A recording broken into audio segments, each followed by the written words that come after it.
Good morning students. हम पहले पढ़ चुके हैं रचना के आधार पर वाक्य रूपांतरण। मैं आज आपको मिश्रित वाक्य के भेद बताऊंगी, लेकिन फटाफट हम पहले इसे रिवाइज कर लेते हैं। रचना के आधार पर वाक्य रूपांतरण। वाक्य शब्दों का व्यवस्थित एवं सार्थक समूह क्या कहलाता है? वाक्य कहलाता है। वाक्य के तीन भेद होते हैं: सरल वाक्य, संयुक्त वाक्य, मिश्रित वाक्य। सरल वाक्य क्या होता है? सरल वाक्य में एक उद्देश्य, एक विधेय, मुख्य क्रिया, उपवाक्य का अभाव होता है। ठीक है, कैसे पहचान होती है? इसमें एक उद्देश्य होता है, एक विधेय होता है, एक मुख्य क्रिया होती है और इसमें उपवाक्यों का अभाव होता है। सेकंड आता है हमारा संयुक्त वाक्य। संयुक्त वाक्य में दो या दो से अधिक वाक्य मिलकर बनते हैं। संयुक्त वाक्य में दो या दो से अधिक वाक्य मिलकर बनते हैं।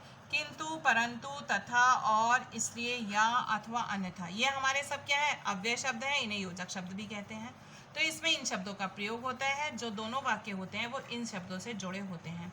हमें कहीं कहीं पर अव्यय शब्दों का लोप भी देखने को मिल जाता है। जहाँ पर अव्यय शब्द का लोप होता है वहाँ पर हम किसका प्रयोग करते हैं? वहाँ पर हम कॉमे का प्रयोग करते हैं। हम किसका प्रयोग करते हैं?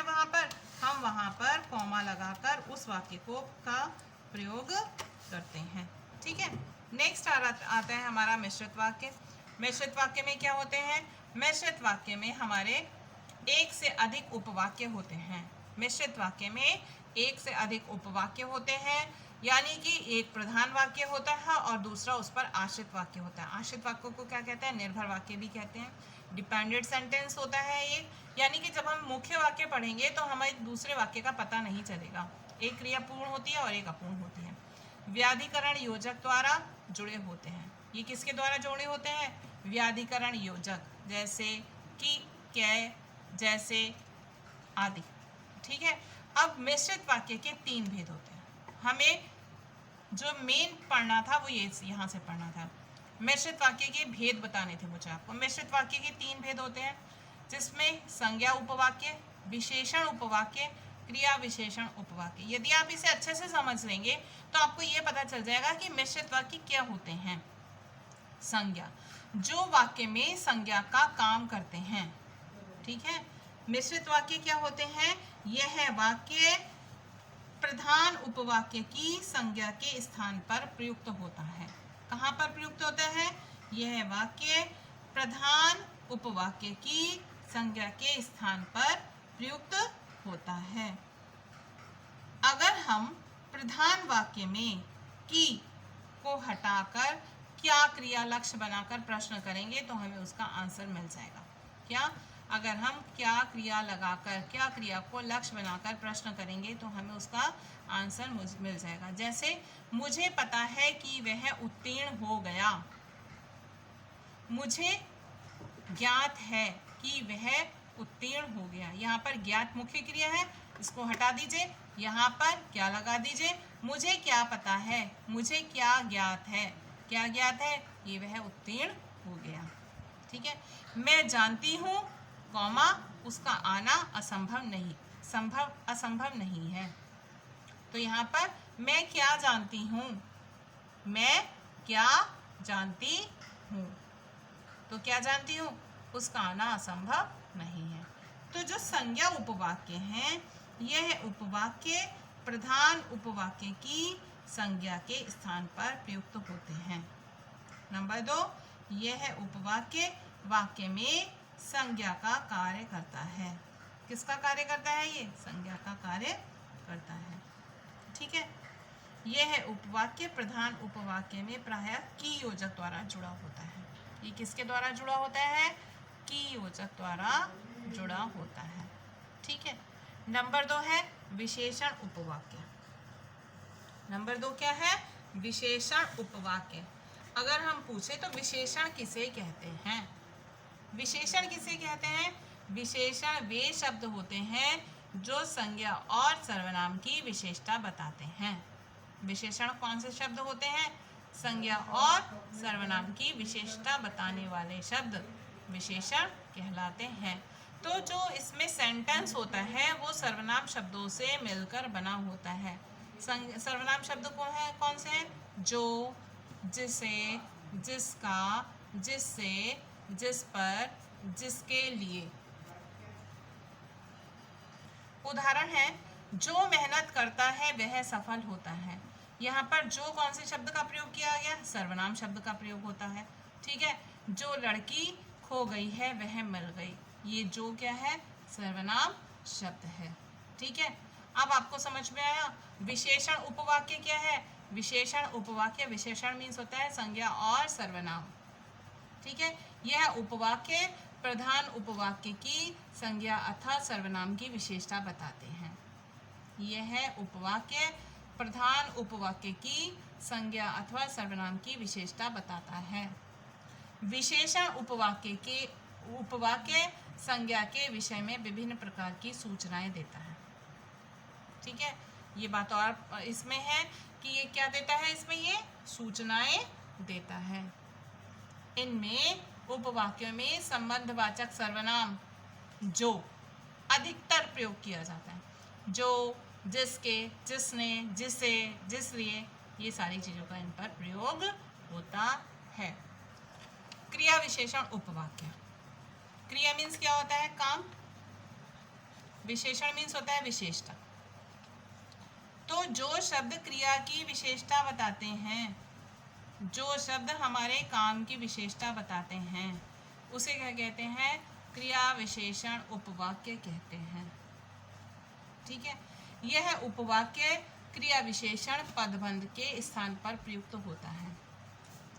अब क्रिया विशेषण में जो भेद होते हैं वो क्या होते हैं?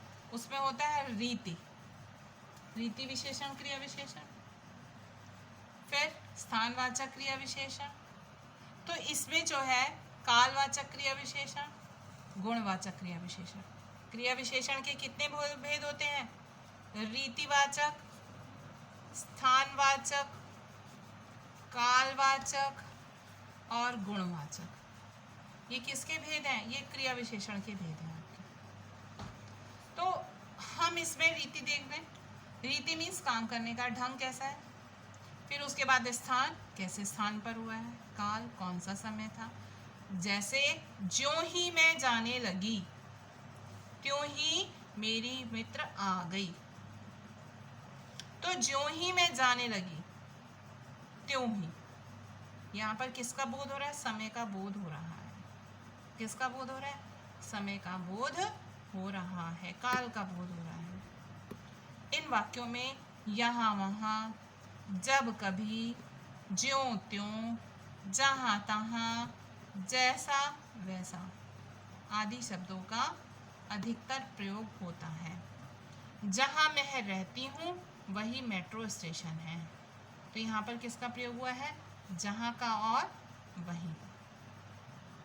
जहाँ मैं रहती हूँ, यहाँ पर ये स्थान को संबंध दिखा रहा है।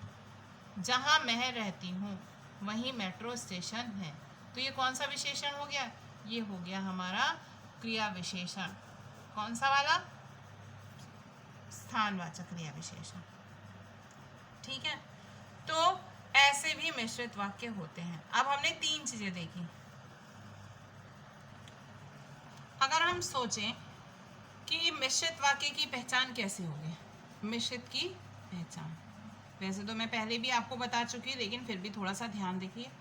2 वाक्य होते हैं, एक वाक्य दूसरे वाक्य पर निर्भर होता है। ठीक है, कितने वाक्य होते हैं? 2 वाक्य होते हैं। एक वाक्य दूसरे वाक्य पर निर्भर, एक वाक्य दूसरे वाक्य पर निर्भर होता है। ओके, नेक्स्ट बात है, नेक्स्ट वाला जो पॉइंट है वो ध्यान रखने की बात है कि क्या यह संज्ञावाचक या विशेषणवाचक या क्रिया विशेषणवाचक उपवाक्य है। तो सिंपल सी बात है, यदि इसमें की लगा है तो वह संज्ञा उपवाक्य है।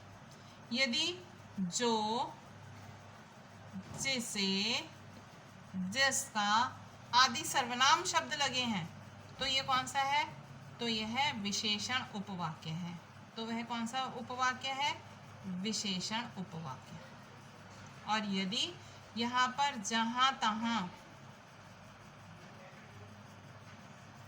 ज्यों त्यों, जब कभी, ये वाले शब्द लगे हैं तो वह क्रिया विशेषण उपवाक्य है। तो वह क्या है? क्रिया विशेषण उपवाक्य। यदि इसमें स्थान का, रीति का, काल का, गुण का बोध होता है तो वो कौन सा वाक्य हो गया? क्रिया विशेषण उपवाक्य हो गया। आपके जो एग्जाम में आता है वह इसका भेद भी आता है ना, कि कौन सा मिश्रित वाक्य है, कौन सा सरल वाक्य है, कौन सा सरल वाक्य है, मिश्रित वाक्य है, कौन सा संयुक्त वाक्य है। हमें इसको भेद को कैसे पहचानना है? इन्हीं नियमों के द्वारा हमें भेद को पहचानना है, हमें इसे याद रखना है। चुटकियों में याद हो जाता है। फिंगर स्टेप्स पे लिख लीजिए, उसे याद कर लीजिए, चुटकी बजाते याद हो जाएगा। Very very easy. ठीक है, ओके।